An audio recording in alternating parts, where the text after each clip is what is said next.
경제란 무엇인가? 경제의 도는 무엇이며 어떤 변천 과정을 거쳐왔는가? 경제의 정도는 어디로 가야 하는가? 오늘의 주제입니다. 경제 문제는 사실 어렵습니다. 전문가들에게도. 근데 우리가 잘 사는 문제이기 때문에 길이 있다는 얘기를 드리기 위해서 오늘 말씀을 드린 거니까 떠나지 마시고 인내심을 가지고 끝까지 들어주시기 바랍니다. 경제란 사람의 생활에 필요한 상품, 즉 재화와 서비스를 생산해서 교환, 분배, 소비하는 모든 활동을 말합니다. 경제의 도는 이들 생산, 교환, 분배, 소비의 시스템, 즉 체계를 말합니다. 경제의 정도는 경제의 안정적인 성장과 지속 가능한 발전을 의미합니다. 4만 년 전부터 3만 년 동안 현생 인류는 빙하기 동굴 속에서 살며, 그때가 구석기 말이에요. 낮에 햇볕이 들면 밖에 나가서 수렵, 어로 채집을 해서 가족과 씨족끼리 함께 오순도순 해가면서 소비를 했던 원시 사회에서는 단순한 공동 생산과 공동 소비 체계가 경제의 도였습니다. 해빙기를 맞은 1만 년 전부터 신석기 시대에 들어가면서 마제석기와 토기 등으로 들에서 채취한 벽시와 콩씨 등을 땅에 심고 주변의 야생 동물을 길들여서 가축화하는 등 정착농업을 시작했습니다.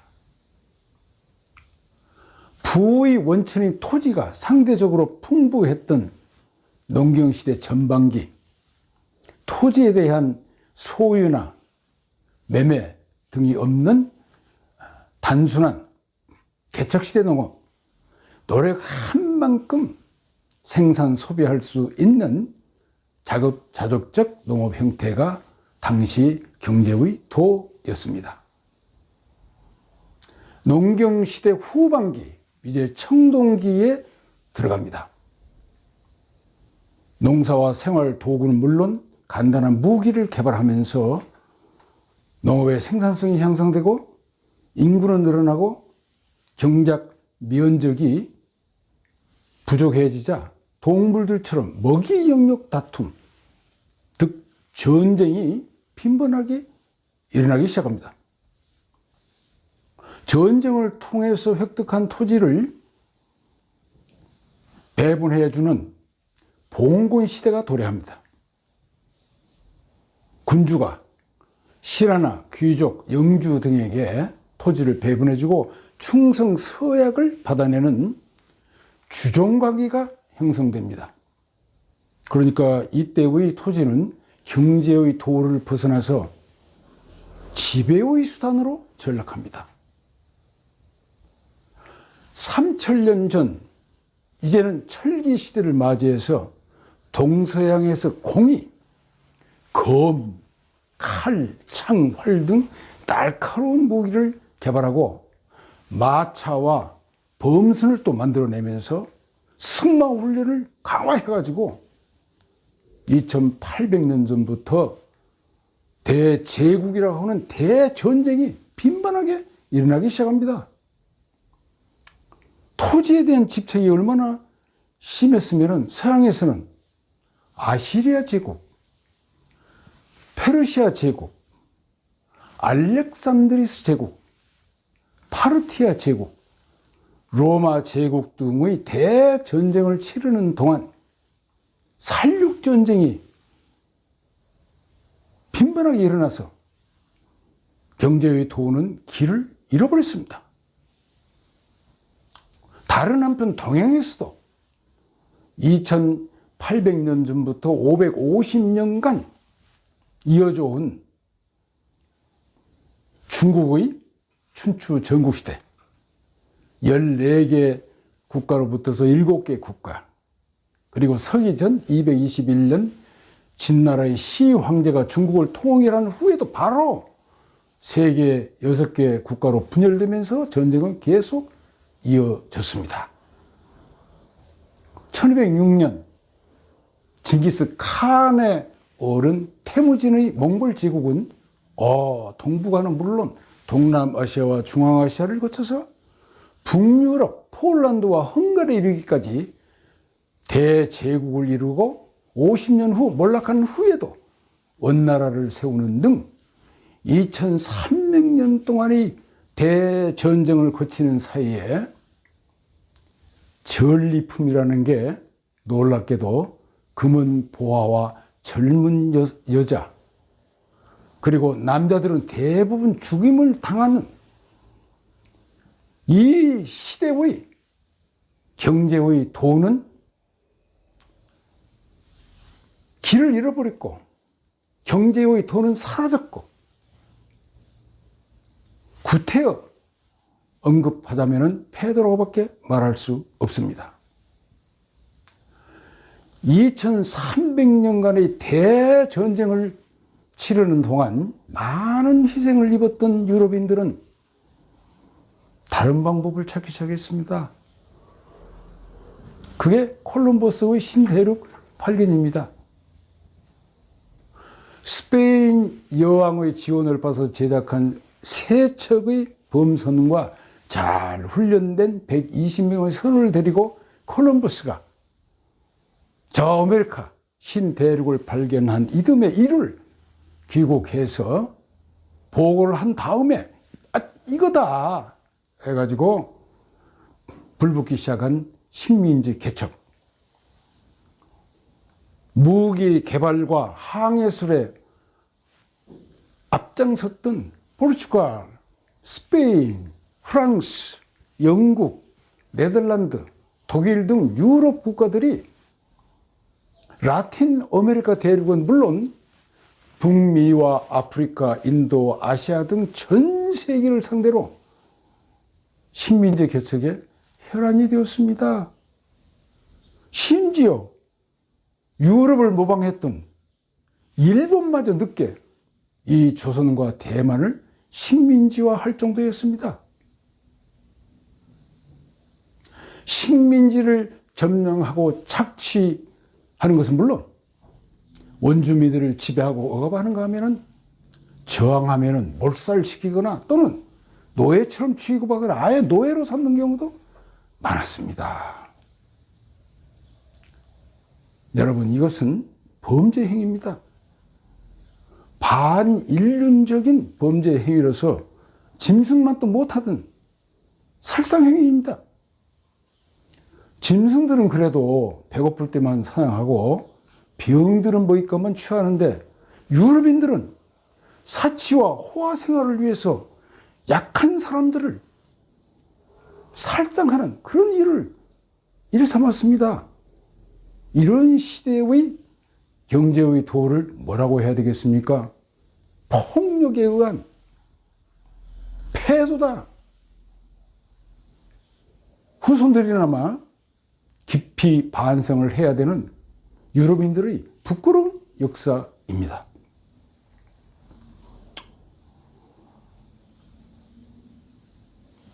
유럽의 이러한 식민지 개천 확산이 경쟁적으로 일어난 결과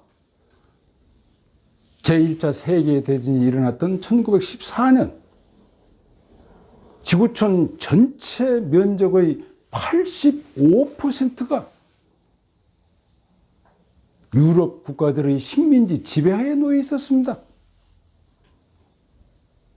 대표적인 대제국 영국 한 나라가 지구 전체 면적의 24%의 식민지를 지배할 정도로 놀라운 면적들이 식민지 지배하에 놓여 있었습니다. 이 기간에 경제의 도는 방향을 잃었고 경제의 도는 상실됐고 정말 인간이 다시는 이런 일을 해서는 안 되는 폐허다라고 저는 생각합니다. 농경시대 말기 국가와 지역, 시기 등에 따라서 다 다릅니다. 오랜 동안에 농지 제도가 일어났었기 때문에 다르지만 제가 압축해서 간단하게 요약해서 말씀드리면 대부분의 토지는 왕족과 귀족, 대지주, 자본가들의 지배하에 놓여 있었고 농사일을 하는 사람들은 농노, 노비, 노예들이었습니다. 자작을 하는 자영농민은 얼마 안 됐습니다. 이 사람들은 소작인으로 전락하는 경우가 많았습니다. 예를 들어서 우리나라만 하더라도 1945년 광복 직후 자영농가가 여러분 14%밖에 안 됐어요. 나머지 농가들은요, 자작을 기만 소작 또는 순소작으로 전락되었습니다. 그래도 1949년 50년에 제정된 농지개혁법에 따라서 농가 호당 배분 면적을, 분배 면적을 3정보 이상 하지 않도록 되어 있었기 때문에 그나마 획기적이라는 평가를 받습니다. 문제는 동남아시아 등 많은 국가에서 아직도 대지주들이 많고 일반 국민들은 영세해지고 빈곤에 시달리고 경제의 도를 기다리기가 어렵습니다. 영국에서는 일찍이 자본가들이 지대를 주고 토지를 빌려서 농민들을 고용했어요. 노동자로 삼아가지고 상업농을 여기서 영유해가지고 이윤을 많이 만들어서 자본 형성을 했습니다. 그러니까 전 세계적으로 농경시대 말기에는 이런 군주, 귀족들, 자본가들 또는 대지주들이 대부분의 땅을 차지하고 있어가지고 실제 일반 농민들이나 국민들은 굉장히 어렵게 살았습니다. 양극화가 아주 심해지다 보니까 드디어 1917년 러시아에서 붙어서 볼셰비키 혁명이 일어났습니다. 노동자 혁명이죠. 그래가지고 농민들은 다 땅을 뺏기고 정부가 후회해버렸어요. 그리고 경제 활동마저 자유스럽지 못하다 보니까 경제의 도는 어떻게 되겠습니까? 역주행을 하고 말았습니다. 우리는 값비싼 대가를 치르고 좋은 교훈을 배운 셈입니다. 흥미롭게도 다른 한편에서는 1770년대 영국에서 산업혁명이 일어났습니다. 지난 250년간 자본주의 산업사회가 지구촌 전체 서서히 확산되면서 경제의 정도를 찾기 위한 노력이 학술적으로 많이 일어났습니다. 1776년 아담 스미스의 국부론을 시작으로 토마스 말서스, 데이비드 리카드, 존 스튜어트 밀, 칼 마르크스, 존 메이너드 케인즈, 조셉 슌펜터, W.W. 로스터, 폴 사무엘슨, 밀턴 프리드만 등 숱한 경제학자들이 많은 노력을 해서 이론에 크게 기여했습니다. 실용적으로 가장 발전한 분야는 기업 경영학입니다.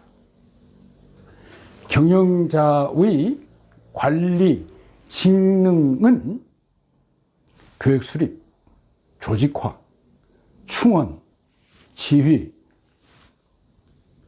통제 등이고 경영자의 관리 대상은 생산, 마케팅, 재무, 인사, 회계 등입니다.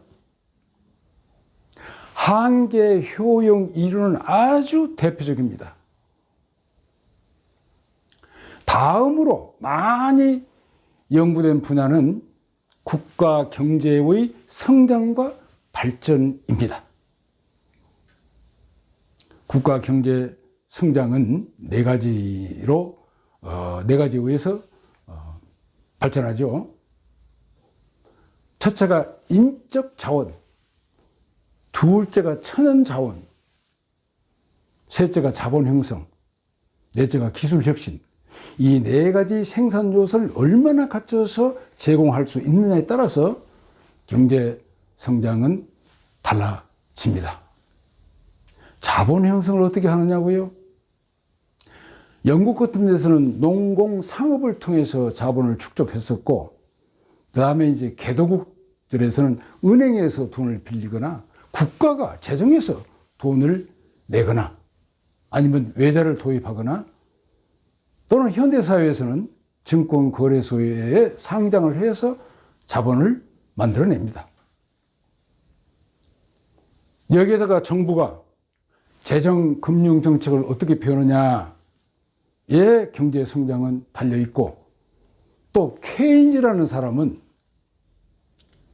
불황이 올 때에 유효 수혜를 어떻게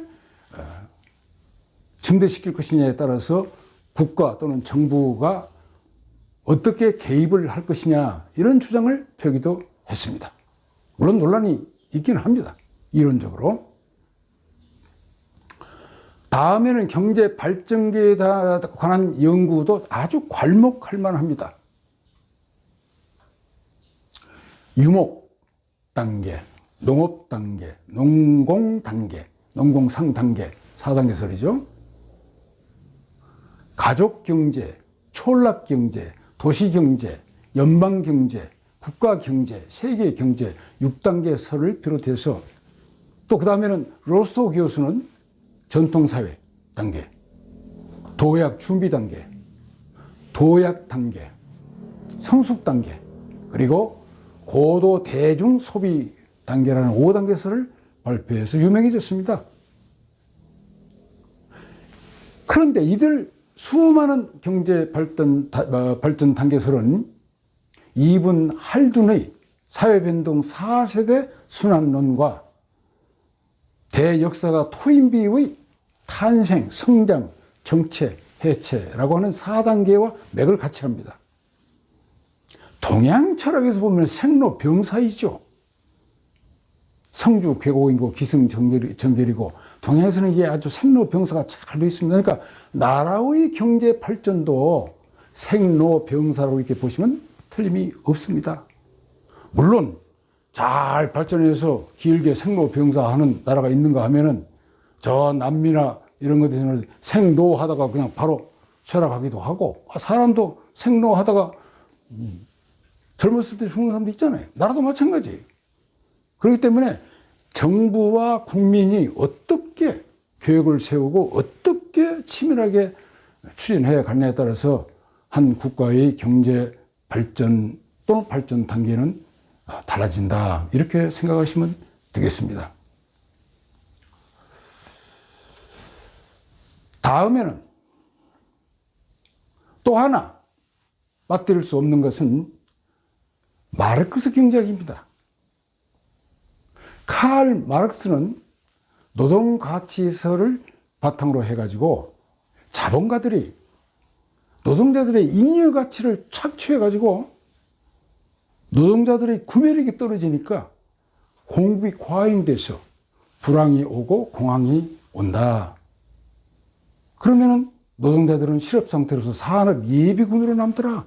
근데 자본가들은 그동안에 번 돈으로 가지고 오히려 노동을 기계로 대체하더라는 겁니다. 그러면 빈부격차가 심해지고 양극화가 심해지죠? 그러면 노동자 혁명이 일어난다는 거예요. 그래가지고 능력에 따른 생산, 필요에 따른 분배로 기울어져 가지고 결국 공산주의 혁명, 공산주의 사회로 귀착될 수밖에 없다고 보는 겁니다. 레닌은 1917년 볼셰비키 혁명을 통해서 자본주의는 상업자본주의, 그리고 산업자본주의, 그 다음에는 제국자본주의로 이동하더라. 그 과정에서 가장 취약한 약한 곳에서 공사주의 혁명이 일어난다. 이렇게 확신했습니다. 현대 마르크스주의자들은 자본주의는 경쟁적인 산업자본주의, 그 다음에는 독점자본주의, 그리고는 국가 독점 단계로 이용한다는 거예요. 자본주의, 국가 독점 자본주의 단계로 이동한다는 거예요. 그래가지고 그 과정에서 가장 약한 곳에서 노동자 혁명이 일어나가지고 공산주의 사회로 갈 수밖에 없다고 주장을 합니다. 중요한 것은 이 대목에서 양극화라는 것이 얼마만큼 중요한가 우리는 되새겨야 되고, 특히 지금 대한민국 현 시점에서 양극화가 상당히 심각하다는 점에 여러분들은 주의해야 됩니다. 아주 치밀하게 예민하게 보면서 대응책을 마련해야 됩니다. 그 다음에 이제 종속학파 이론인데요. 남미에서만 일어난 겁니다만은 선진국과 후진국은 상호 보완적이거나 또는 서로 이익을 공유하거나 서로 상호 의존적이거나 하지 않고, 선진국은 후진국에 비해서 자본이나 또는 기술, 자원, 그런 기업 경영, 또 정치, 사회적으로 우월하기 때문에 선진국과 후진국은 등가 교환이 안 되고 부등가 교환 때문에 결국 후진국의 잉여 가치를 선진국이 빼앗아가더라. 근데 이제 남미에서는 오랜 동안에 식민지 지배를 받아가지고 실제 그런 걸 체험을 많이 했어요. 그래서 남미에서는 이건 상식이에요. 우리가 이건 눈여겨봐야 되고 심각하게 연구 분석해서 새로운 발전 방향을 마련해내야 합니다. 이제 자본주의 산업사회도 지나가고 새로운 한몸 시대가 오고 있습니다. ICT, NT, BT, AI 등의 첨단 기술과 창의력에 의해서 70억 전 인류의 오감을 모두 연결, 하나의 세상, 하나의 사회, 하나의 국가나 유기체처럼 통합되는 한몸 혁명에 의해서 4차 산업혁명이 아니고 기창주의 한몸 사회가 놀라운 모습으로 다가오고 있습니다. 2022년 현재 19년 정도 지났습니다. 이제 한몸 시대가 오면은 정치, 경제, 사회, 문화, 종교, 예술, 교육 등 모든 분야가 통째로 180도 바뀌게 됩니다. 경제 하나만 말씀드릴까요? 경제는 산업시대의 제조업 대량 생산 체제로부터서 한몸 시대의 3D 프린터가 한 1인 제조업 시대가 옵니다. 이것을 비롯해서 우선 플랫폼, 온라인, 직구, 사물 인터넷, 블록체인, AI, 언택트,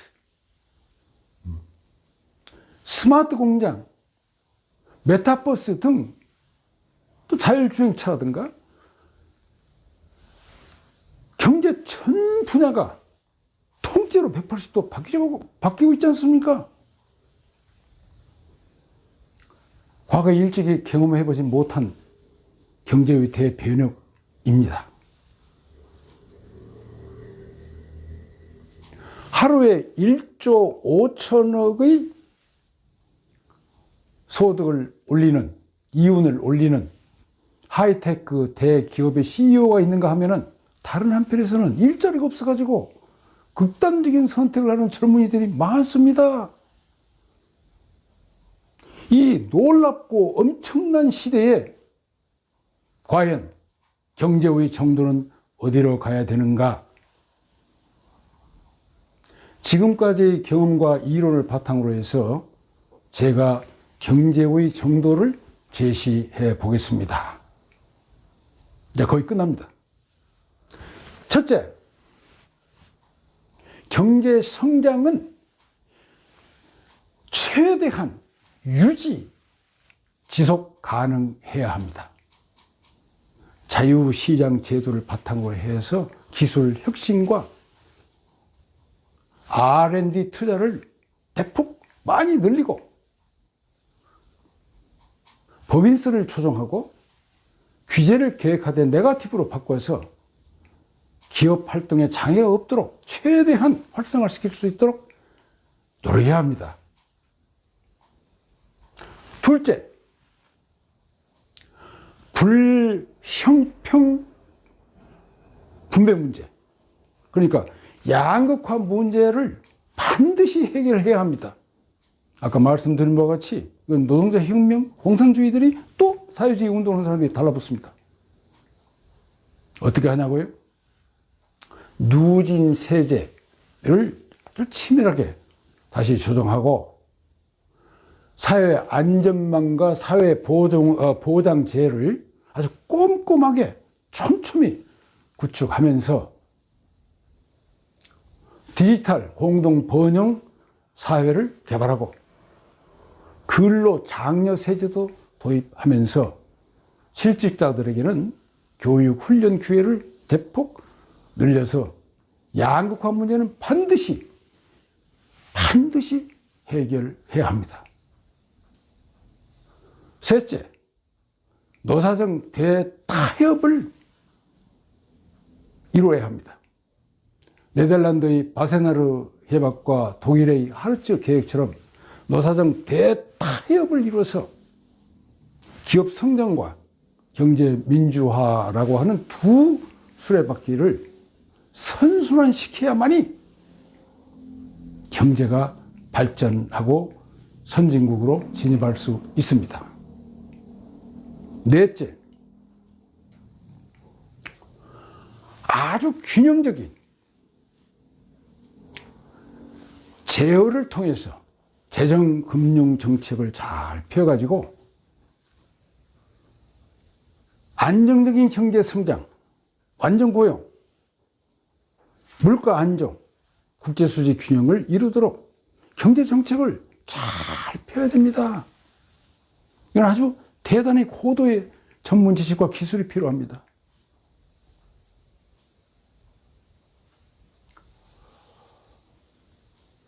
다섯째는 경제 정의를 바로 세워야 합니다. 불공정 거래, 독과점, 지하경제와 사채시장, 부동산 투기, 비정규직, 불공정한 교육 기회 등을 바로 잡아 세워서 경제의 정의를 실현시켜야 됩니다. 이런 정책들을 잘 해나가기 위해서는 경제를 잘 모르는 정치인이나 관료들이 경제 정책 앞에 서서 나가면 안 됩니다. 경제 전 분야에 걸쳐서 최고 전문가 집단 구성체를 만들어서 독립적으로 마치 항해사처럼 시스템적으로 움직여 나가야 됩니다. 이것이 경제의 정도의 길입니다. 가능합니다. 방법이 있습니다. 문제는 잘 모르는 사람들이 이 복잡하고 어렵고 아주 유기체처럼 복잡한 이 경제를 잘 모르는 사람들이 그냥 상식적으로 국부적으로 움직여 나가면 경제가 안 돼요. 지금 우리가 1300만 개 이상의 질 높은 일자리를 만들지 않으면 우리 경제가요, 큰일 났어요. 양극화가 심해져 가지고 아주 위험해지고 있습니다. 경각심을 가지고 열심히 노력해야 됩니다. 근데 문제는 길이 있다는 거죠. 방법이 있다는 거죠. 오늘 제가 그 말씀을 드리는 겁니다. 가능합니다. 우리 한민족이 또 위대합니다. 할 수 있습니다. 전 세계 경제를 내다보면서 우리 경제가 어떻게 가야 할 것인가 방법을 찾아내면 반드시 있고 전문가들도 많고 만장일치 화병치고 토론하면 우리는 경제 성장 발전뿐만 아니라 선진국으로 도약할 수 있고 세계 경제도 리드를 할 수 있는 그런 역량과 자질을 가지고 있습니다. 우리 모두 함께 꿈과 희망을 가지고 사회 변동에 대한 통찰력 가져야죠. 문제 해결 능력, 신바람나게 할 수 있는 능력으로 새로운 대한민국의 위대한 시대, 새로운 한민족의 위대한 시대, 새로운 경제의 정도를 위한 위대한 시대, 새로운 경제 대국, 기술 강국의 위대한 시대를 열어갑시다.